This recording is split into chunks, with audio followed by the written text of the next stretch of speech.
Okay, we're going to kind of come together, but let's kind of come together back here, kind of in a circle. So I'll bring this group up here, and we'll make a circle and just kind of share out some of the thoughts from the discussions that you had at your different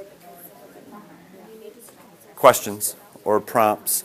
Teachers are really hard to work with, aren't we? We don't follow directions No worries. well, do we?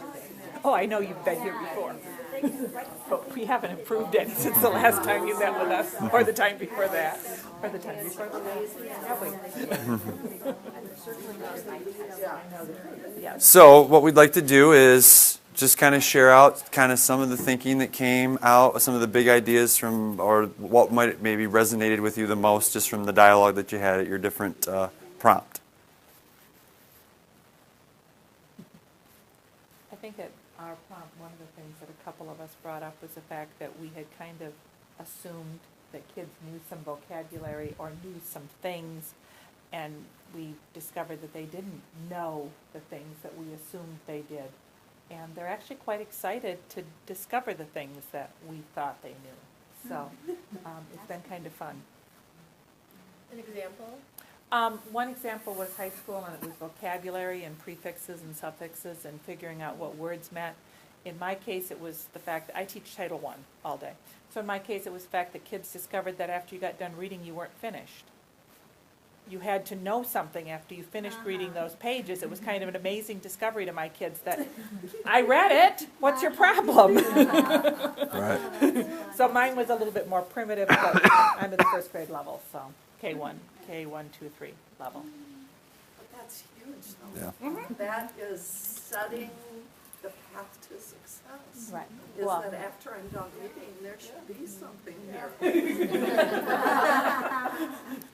It's not enough to say I'm done?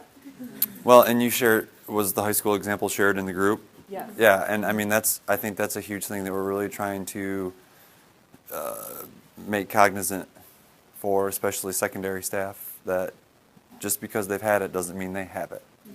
And so how do we make that determination, and then how do you fold that in to your instruction? Because it isn't that it has never been introduced to them, it's just that it's not something that they've mastered, and so how are we going to support them around whatever specific skills to bridge that? And you got to identify it before you can move, attack forward from there. Thanks. Well, I'll just share one thing that I noticed.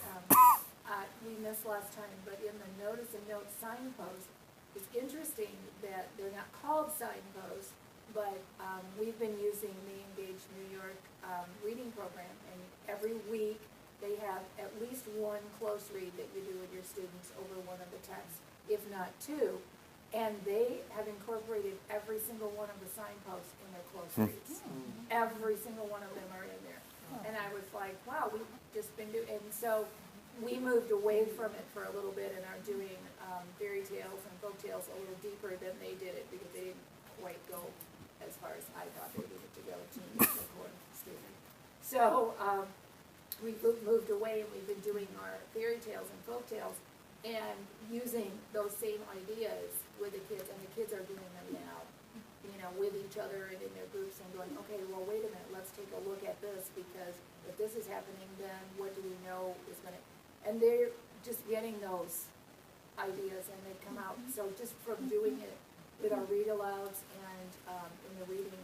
So I thought it was interesting that they're called signposts here, and they don't really, but they're using all of those things as their standards in their close read. So I think there are probably places that out there already that we didn't, for me it was like, oh wow, I am already doing all of this. So what is this, New York? It's like we have Mesa reading. Yeah.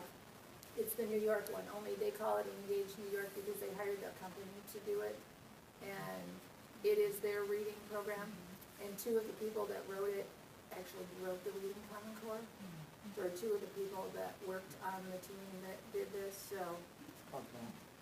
Yeah, it might be called Job Security. But they wrote it for them, and then they put it online. It's online. They have hard copies of everything that's done. They created their own good books and everything, but they have, you can just go online and use it and access it, just like you can the Mesa. Yeah.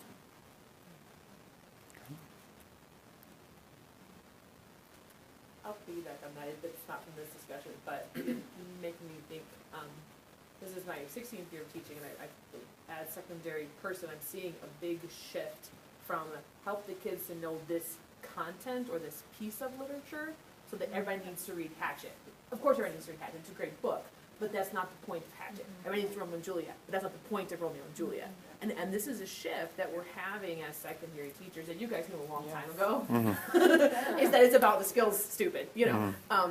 We somehow decided a long time ago that secondary, once they passed whatever the magic line was in your district, 6th grade, 7th grade, 8th grade, whatever it was, all of a sudden it wasn't about teaching the skills anymore, it was about the content. Now we're trying to communicate that to colleges as well, and then thankfully the business world is coming from the other end, talking to colleges as well, and saying it's not about the content, stupid. We've all had student teachers in our classrooms. It's not about what they know in their heads. It's about what they can do in the classroom, and it's the same for our kids. So thank you guys for continuing to push that skills idea up to us. We need it. Well, and we used to have these sayings that up until this grade, it's learning to read, and then it's reading to learn. You know what? It is learning to read K-12 and reading to learn K-12. It isn't, Doesn't magically switch. It's funny you say that. You talk about the job industry. My colleague out of Allegan, Pam Rickley, she's the educational consultant for Allegan ESA. She shares that her son graduated from Western with, I think it was chemical engineering, and he went in and they had him they hired him and they got him onto a job, but he was doing mechanical engineering. And he was literally like asking around like, hey, do they not realize I'm a chemical engineer? Why am I doing the mechanical engineer part? And so he was asking around, but he was on the mechanical engineer team. Well, he found out after he found his way through the task that it was done intentionally because they wanted to hire the people that could adapt and find ways to find viable solutions to whatever scenario they were put in. And so through his struggle in finding his way, he was later found out that that's why he was still with the company, because he found a way to persevere. So when he was hired with a pool of folks who then went to the next round of hiring, little beknownst to them, to apply whatever engineering principles based on using the resources around them to get the job done, whatever the job may be. And I've heard that from even when we've done field trips here. We do these like job career field trips, and so we went to like Boeing, and we heard from their CEOs about what they look for in candidates and what they're getting in students and what they're hoping for, and project managers within the organization under the CEOs that are saying, I get a guy or a kid that can come in here and just rattle this stuff off, but then the other kid that maybe isn't as good as reading the manual or other things, but can get his hands on it or look at it and go, I know what the manual says, but this needs to go there. Now try it, and it works, and there you go. And he's like, that's the kid I'm looking for. Yeah. I want the kid that can fix it. I don't care if, they got to be able to read the manual and other things, but they got to be able to think about it and look at it and process it. So. And those are the very skills that workshop builds. Yeah.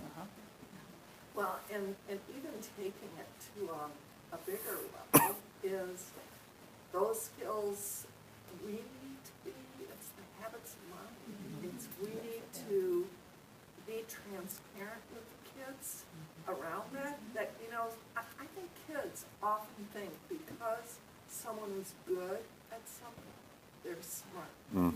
But they don't realize most of the kids who are good spend hours working at being good, and that it takes that determination, that effort, persistence.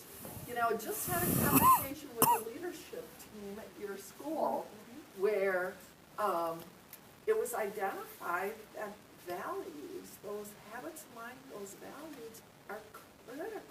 They're a critical piece of the whole, piece of education that we have to really, and that we do. I think teachers do a lot of that, but also bringing it to that medical